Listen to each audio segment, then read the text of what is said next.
Well, I appreciate you being here with us this morning, especially if this is your first time with us. And Rob, you have a bunch of friends who came to watch you make that commitment.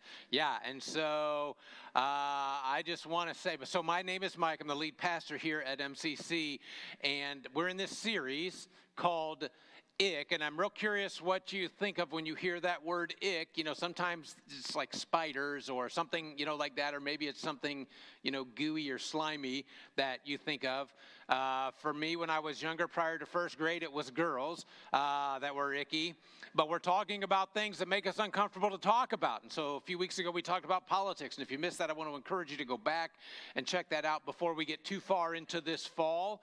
Last week, we talked about money, and as we get started today, I want to make sure that everyone knows, and I'm hoping everyone knows by now, that the ick that we're talking about today is sex. And so what is God's will for us when it comes to sex? And I just want to say, hey, Rob, for your friends, they are never going to forget the day you were baptized. Baptism and sex. Here we go. And we need to be clear on this when we talk about sex. All of us need to be clear because we live in a world that is saturated with it. In her book, Guardians of Purity, Raising PG Kids in an X-Rated World, we read, this world we live in is reaching into the hearts and minds of our children, shaping and molding them into a replica of its values and trends and worldviews. So the question becomes, of course, what is happening in the world in which we live? What are the trends? What are the world's views? Barna and Josh McDowell, in this survey that they did called The Porn Phenomenon, here's what they found. I shared this last fall. I just want to give you a condensed version. 51% of all Americans use porn at least occasionally. 46% of all American males use porn regularly. 18% of all American females use porn regularly. And in case you think the ick on that is only on that side of the platform, 21% of youth ministers, 14% of pastors admit they currently struggle using porn. Ick. Let me point out a little bit more. A friend of mine told me about a mom who had twin boys. They lived next door to a friend of his, and the mom laid out a stack of what most would consider boys' clothes, pants and shorts and T-shirts, kind of in neutral colors, and a stack of girls' clothing, dresses, tights, leggings in bright colors, and she let the boys choose which clothes they liked better. So now she's dressing one of her sons as a boy and one as a girl. The twins were 3 years old when she did this. It's becoming more and more popular for parents to keep their baby's gender a secret until he or she gets older and decides what gender they want to be. The issue of transgender females, biological males competing in female sports, has been exploding around us in our world. And as of 2017 in Oregon, a 15-year-old could transition without the consent of parents. There are currently 24 states with laws and policies limiting youth access to gender-affirming care. Ohio is one of them. 4 of the states has either been permanently or temporarily blocked. Ohio is one of them. 13 more are being legally challenged. And so in what's going on around us with this topic in our culture, what does God have to say to us? And so through Paul to the church in the first century, to us in the 21st century, he says this: flee from sexual immorality. All other sins a person commits are outside the body, but whoever sins sexually sins against their own body. And the word that he uses that we translate sexual immorality is the word porneia, from which we get our English word. No one wants to say that in church, right? No, I get it. And it's pornography. And this word is kind of an umbrella word. And under that word falls any kind of sex that is not between a husband and a wife in a marriage covenant. And so if you're thinking, yeah, but what about this or what about that? If it's not between a husband and a wife in a marriage covenant, it falls under the umbrella of sexual immorality. Anything outside of that, will at some point just create some ick in your life. So why does God say that, and what does he say about avoiding the ick? So on the YouVersion notes, if you're following those notes on the YouVersion Bible app, I was reminded this week, if you really want to take these home and kind of keep, you have to save the notes. I have never said that. I actually kind of forgot that. And so I want to make sure you get this. It's in the notes. Sex can become the ick when I forget that sex, it's not that it's bad, it's just that it's very powerful. And the reason for that is there's something going on more than just a physical event. The Hebrew word for sex is dowd, and it means a mingling of the souls. And God knows that. So he established boundaries for our good. Not because he's mean, not because he's some sort of control freak. He does it because he loves us. Mark Jones said this, it's in the notes, safe sex is about a lot more than not getting pregnant and avoiding STDs. God knows that sex impacts us physically, emotionally, and even spiritually. So sexual boundaries offer protection and fulfillment. Because often the very real outcome of sexual promiscuity is a sexually transmitted disease, or an unwanted pregnancy, or guilt, or humiliation, or emptiness, a loss of self-respect, broken families, shallow relationships. That's why God puts parameters up. Listen, God says sex is great inside the guardrails of his will. And you can ignore the guardrails, but you'll pay the price for that at some point. I read about a guy who was driving his car when a traffic camera flashed, and he thought his picture was being taken because he was speeding, and he knew he wasn't speeding. So just to be sure, he went around the block, and he passed the same spot driving slowly. But again, that camera flashed at him, and he thought that was funny. So he went around, he slowed down even further as he drove past the area again, and that camera flashed again. He tried a fourth time. The same thing happened. So the fifth time, he's laughing. The picture is of him laughing. He's going at a snail's pace past this camera. It flashes. 2 weeks later, he receives 5 traffic fine letters in the mail because he was driving without a seatbelt. See, the driver thought speed was his problem, but he wasn't. He wasn't being safe. We think God is a killjoy when it comes to sex, but he isn't. He wants us to be safe. He wants to protect us because sex is a blast, not a nightmare. And he doesn't want the gift that he has given to us to become icky in our life. So what does that look like? How does God protect you? And I was going to say, what does your sexual protection look like? But I realized pretty quickly I did not want to say it, that way. So here you go. Singles. God protects you with chastity. Francis Schaeffer told a story decades ago about a high society party in which if you were affluent, you were invited. One wealthy man approached a very attractive young lady and asked her, would you sleep with me for $1 million? And she just kind of casually said, yeah, I would. And he said, would you sleep with me for $10? What kind of woman do you think I am? We've already determined that. Now we're just haggling over the price. Listen, sex has become a casual pastime within the American singles community, but that was never God's design. And I chose this word chastity here because it's a word that's become a joke. To many people, the idea of being chaste, sexually pure, means either you're weird, dead, or you're going to become a nun, right? 1 Corinthians 6, Paul reminds us of this. Don't you realize that those who do wrong will not inherit the kingdom of God? Don't fool yourselves. Those who indulge in sexual sin or who worship idols or commit adultery or are male prostitutes or practice homosexuality, none of these will inherit the kingdom of God. That word that we translate sexual sin, does anybody remember what the Greek word is?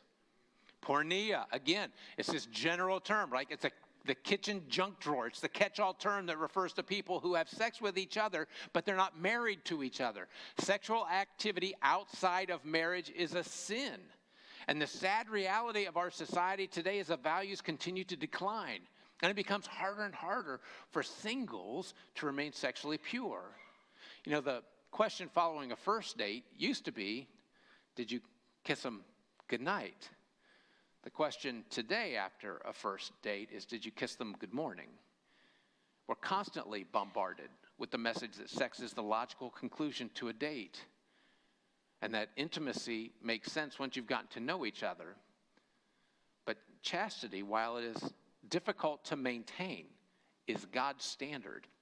So for those who are married, God protects me with fidelity, We go all the way back to the Old Testament, Genesis 2:24. A man leaves his father and mother, is joined to his wife, and the two become united into one. That whole idea, by the way, of being united is a polite Bible way of saying sex. So the whole idea of being united, right? Notice the progression. They leave their parents, they become husband and wife, and then they have sexual intimacy only with one another, which doesn't exactly describe today's culture.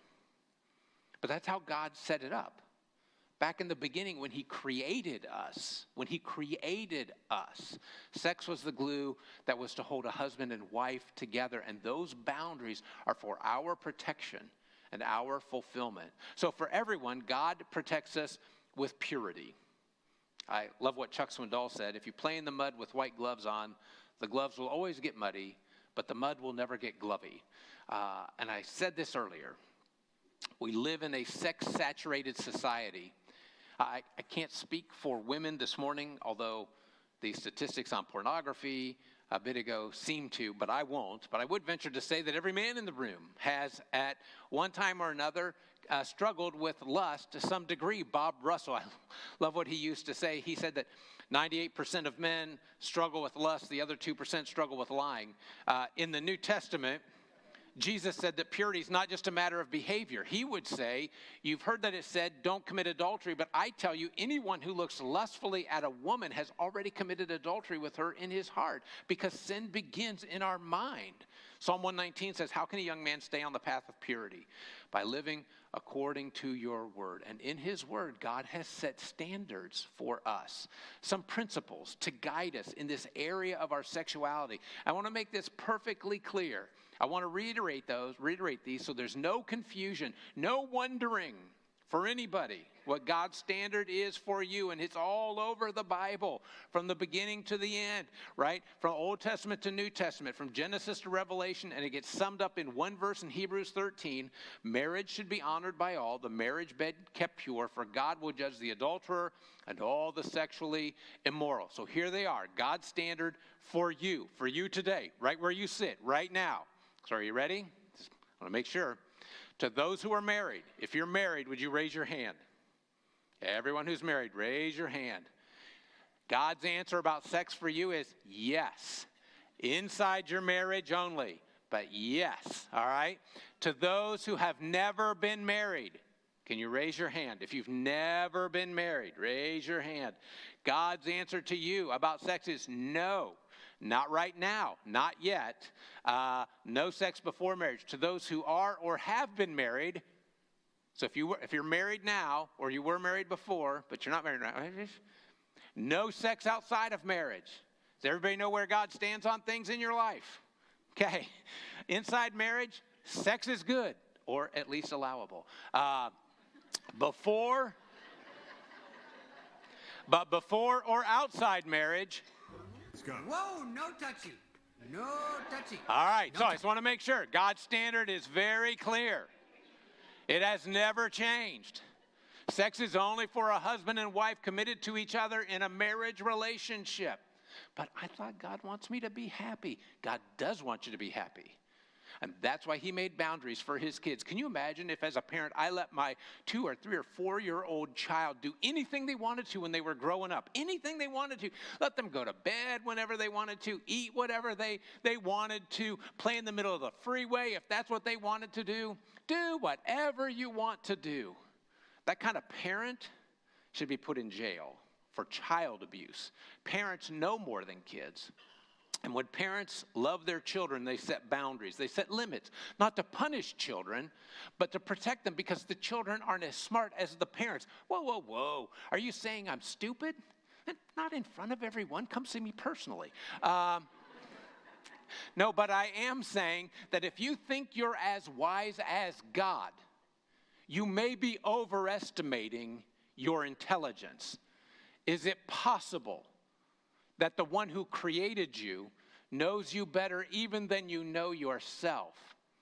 Yeah, but there's a lot of people who see these things and they say, who's God to tell me? The audacity. Who does he think he is that he gets to tell me that I can do this and I can't do that? I'm an adult. This is my body, my choice. This is my life. I get to do whatever I want with it.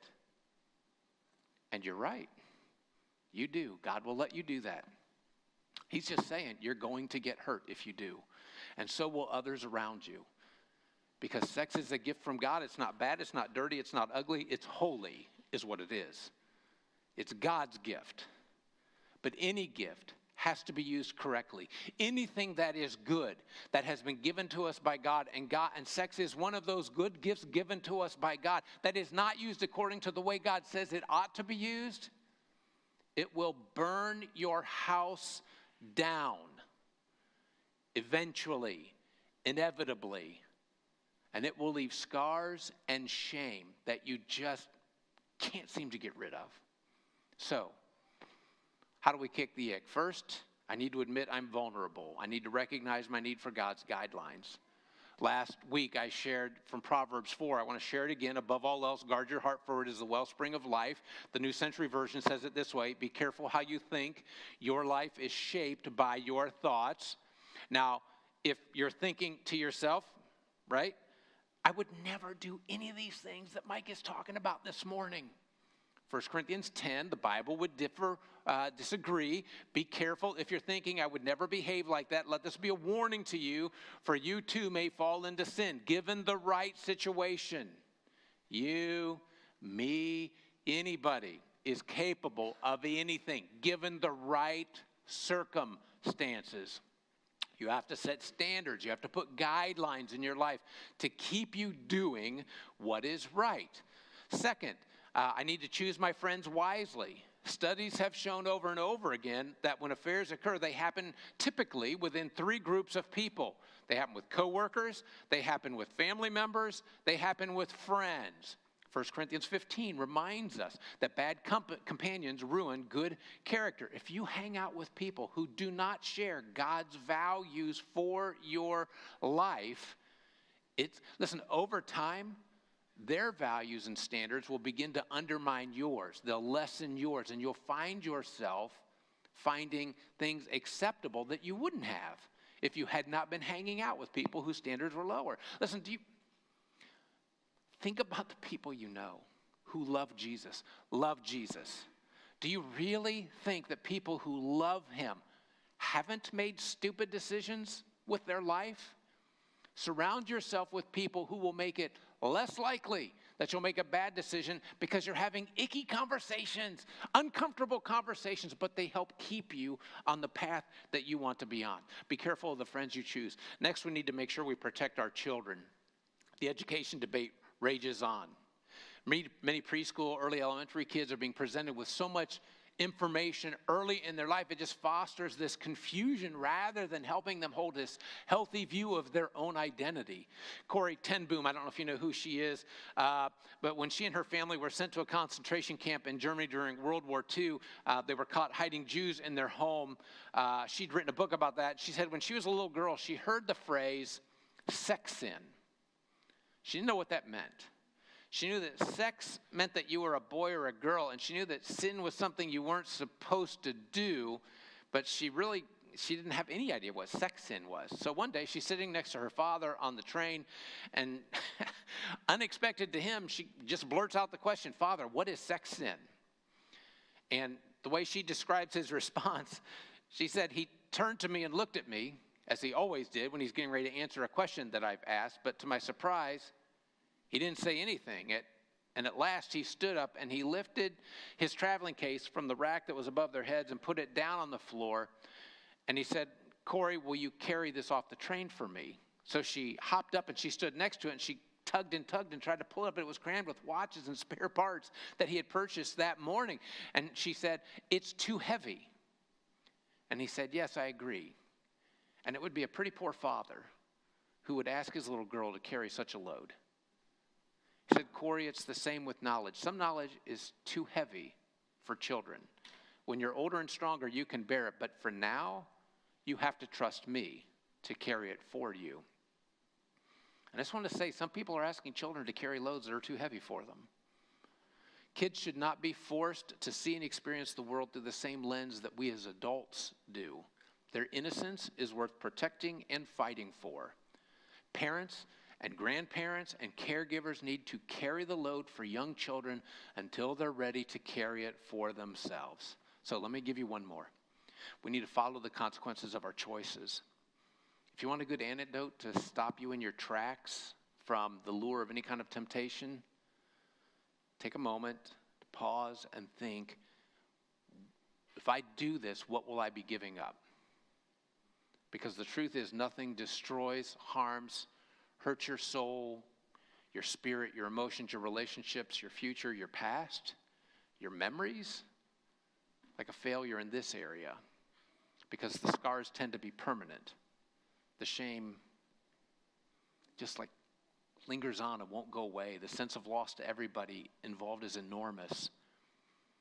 And I can't help but wonder if there isn't someone in the room, someone who's joined us online, who isn't thinking to themselves, you know, we didn't have sex, I just sent them a picture of me. Or I'm so lonely, I would do almost anything with almost anybody for a little comfort and intimacy. Or my marriage is in name only. C.S. Lewis said, when the whole world is running towards a cliff, he who is running the opposite direction appears to have lost his mind. And I'm going to let you know, in case you haven't noticed, when we hold to God's standards, the world thinks we're the ones who have lost our minds because we don't embrace and celebrate what's happening all around us right now. And in reality, we're running away from this cliff, and we want to help as many people as possible stop them from going over the cliff themselves. So I want to be real clear. I want to make sure we're real clear on this, that what we talk about is not meant in any way. What we've talked about today is not meant to convey harm or hatred. We don't hate anybody, and we don't want anyone to be harmed who might be different or who might believe differently from us as disciples of Jesus. As a matter of fact, one of our core values here at MCC we call journey, because faith is a journey, it's not a destination, and we'll meet people where they are, not where we wish they were, and we'll risk getting our hands messy to help them become disciples of Jesus. If we expect people to show up here differently than we did when we first arrived, listen, when you and I first came to Jesus, we did not have it all together. And if you're here for the first time, we still don't have it all together. But we're helping each other. I was talking recently with someone who used to attend MCC. After a little bit of small talk, I asked them why they stopped. They said, I have a friend whose child is struggling with gender identity. And they said, I know what the Bible says, I just don't think Jesus ever would have shunned them. And I said, I don't think Jesus ever would have shunned them either. He said, well, I overheard people at MCC say some derogatory things about transgendered people. Getting angry and trying to shout down or even say mean things about people that we disagree with, it is not the answer. Love changes the world. That's what Jesus said. If we get the Bible right and we get love wrong, we're wrong. Do I realize that's going to make our hands messy? We're going to get messy in this? Yeah, we get that. That's why we say that. We remind ourselves of that. But we need to know if we get the Bible right and love wrong, we're wrong. So if you've come this morning and this has been a struggle, we would like to pray with you. We're going to have men and women in the back. We're going to have men and women up in the balcony who would love to pray with you. Shayna and I will be up front at the end of the service. So I'm going to ask you to stand, if you would, now as we sing a response to God. But if you've been struggling, if you have something you need to talk about, something you would love to have somebody pray about, please see us back of the room, balcony. We'll be up front afterwards.